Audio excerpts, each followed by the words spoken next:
제가 뭐 만약에 39.4565%입니다라고 하면 그거 믿으시겠어요? 외롭거나 심심할 때 전화 주세요. 이런 건 뭡니까? 저런 거 신고해야 되나? 안녕하십니까. 재화해보험사무소 이정 변호사입니다. 오늘도 영상 보시기 전에 좋아요, 구독 부탁드리겠습니다. 자, 오늘 또다시 여러분의 댓글에 대해서 답변을 드리는 시간이 돌아왔습니다. 그 연령에 따라 형사처벌 수위가 달라진다. 헷갈리는 소년법, 성범죄 나이 기준. 그 당시에 이제 그 영상에 보면 이제 나이대별로 제가 아마 나눠서 설명드렸었을 거예요. 만 14세, 19세 이렇게. 근데 이제 어떤 분이 이제 글을 올리셨는데, 죄를 저질렀을 때는 촉법소년인데 죄를 걸렸을 때는 촉법소년이 아니면 어떻게 해요? 빠른 답변 바람. 빠른 답변 바람. 예, 답변은 좀 늦긴 했는데요. 죄를 저질렀을 때 만 14세가 기준이에요. 만 14세가 넘어서 죄를 저질렀는데 이 재판을 하는 데 있어서 만 19세가 넘어버리면, 판단을 할 때 만 19세가 넘어버리면 그때는 소년법이 적용이 안 돼요. 그러니까 판단을 할 때 기준은 항상 만 19세를 넘었냐 안 넘었냐를 많이 보고, 그 다음에 형사처벌이 가능하냐 아니냐를 볼 때는 만 14세를 많이 봐요. 그러니까 죄를 저질렀을 시점이 언제냐라고 볼 때. 이분의 이제 질문의 취지는 분명히 그거예요. 18살 때 죄를 지었는데 20살 때 걸리면 어떻게 되겠느냐, 이제 이런 질문인 것 같거든요. 대부분 그 질문 제일 많이 들어와요. 만 18세라고 하면 분명히 이제 아동 청소년, 그러니까 미성년자이기 때문에 소년법이 적용될 수 있단 말이에요. 소년 사건으로 갈 수 있는데, 보호처분으로. 근데 그게 이제 나중에 발각이 돼서 처벌되는 시점이 만 20세, 뭐 예를 들어서 이렇다고 하면 이분은 소년법이 적용이 안 되고 일반 형사처벌을 받게 되는 거죠. 자, 그 다음에 이제 이 영상은 술에 만취해서 자고 일어나 보니 성추행범이 되어 있다며 아무런 기억이 없다, 뭐 이렇게 했을 때 참 많이 일어나는 사건입니다. 현재도 그렇고. 질문이 궁금해서 그러는데 CCTV 등 증거가 남아있지 않더라도 처벌이 되는 건가요? 이것도 이제 여러 번 설명드렸는데요. 성범죄 사건은 이제 범죄 특성 자체가 증거가 있기가 굉장히 어려워요. 굉장히 순간적으로 이루어지고 은밀하게 이루어지고, 방 안에서 일어나는 일, 방 안에 CCTV 없는 경우가 대부분이기 때문에 피해자의 진술만으로 처벌할 수 있는 대표적인 범죄죠. 그래서 질문에 대한 답은 CCTV 등 증거가 남아있지 않더라도 피해자의 진술이 신빙성이 있다라고 하면 처벌이 됩니다. 이거는 지난번에 저희가 이제 댓글에 대한 답변 드렸던 영상물에 대해서 다시 또 질문을 해주셨네요.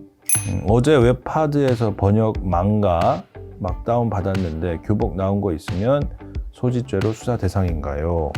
변호사가 드릴 수 있는 말씀은 조사 대상이 될 수 있느냐 없느냐, 이제 그 정도인 거고, 근데 그 몇 프로냐, 그거는 이제 변호사한테 물어보실 게 아니라 이제 점쟁이한테 가셔야 됩니다. 제가 뭐 만약에 39.4565%입니다라고 하면 그거 믿으시겠어요?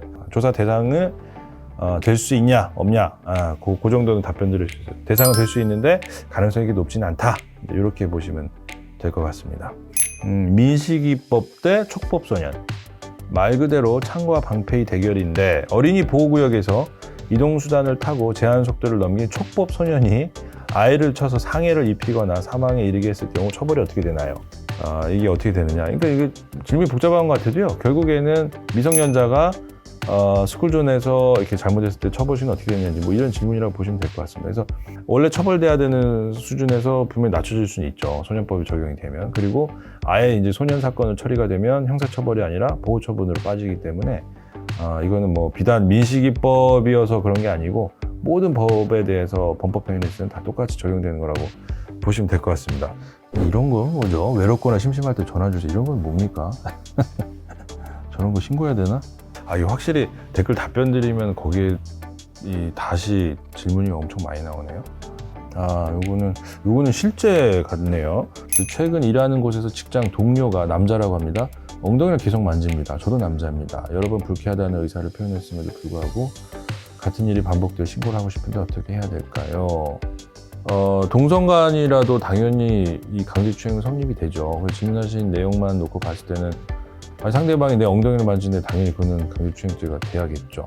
항상 말씀드리지만 성범죄 사건은 증거가 없는 경우들이 대부분이기 때문에 이제 피해자 진술만으로, 본인의 이제 진술만 처벌을 해야 되는 사건인데, 이런 사건은 이제 한번 고소가 되면 5개월, 6개월 이상 걸릴 수 있어요. 나중에 재판까지 생각하면 거의 1년도 넘게 걸릴 수 있는데, 그때는 이렇게 얘기했는데 왜 지금 이렇게 얘기하냐, 이런 데 다 꼬투리를 잡기 때문에 피해자분들 진술할 때는 그 진술이 굉장히 일관돼야 됩니다. 그래서 저희 같은 경우도 피해자분들한테 처음에 고소하기 전에 그 사건 내용을 한번 정리하시게 하거든요.